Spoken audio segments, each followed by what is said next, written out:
It was the 2nd of January, 2004. I woke up to a knocking on the door. One knock every 3 seconds. I slipped on my slippers and walked down the stairs. As I walked down, the knocking on the door got faster, almost like a heartbeat. When I got to the door, the knocking stopped. I looked outside, and nobody was there.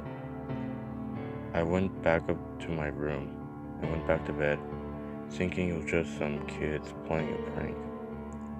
At 4:21 a.m., I woke up to the front door slamming shut. I jumped, terrified.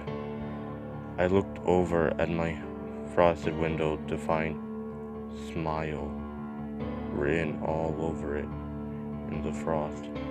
I grabbed my phone next to me, ready to call 911, only to find a message written on it saying, "I told you to smile." I cried and ran for my life, running outside. As soon as I got outside, I knocked on my neighbor's house across the road. They answered and held me while I sobbed. They phoned the police at exactly 5:42. The police came to my neighbor's house after an extensive search of my house. They told me there had been no evidence at all of anyone in my house other than me. The messages on the window were gone. Same with my phone.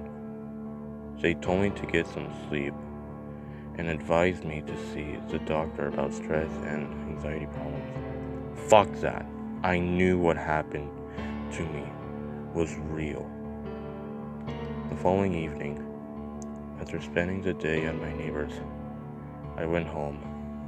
I went up to my bedroom and set up a camera. It was aimed at my bedroom door and my bed. I set it to record and went to sleep. Thankfully, I slept through the night.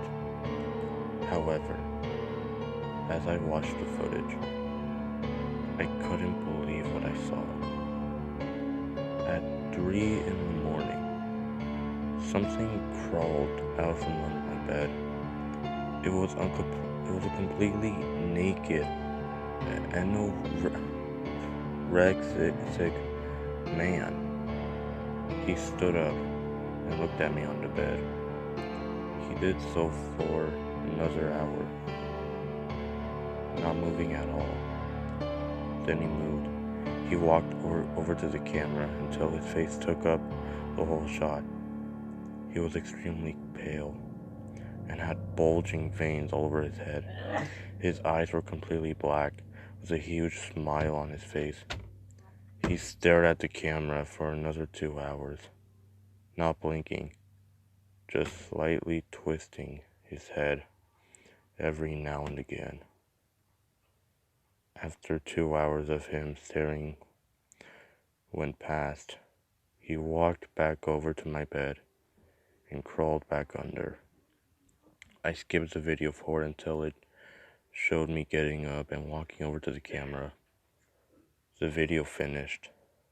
I was frozen with fear. The video showed him going back under, but not leaving. Whatever it was still there.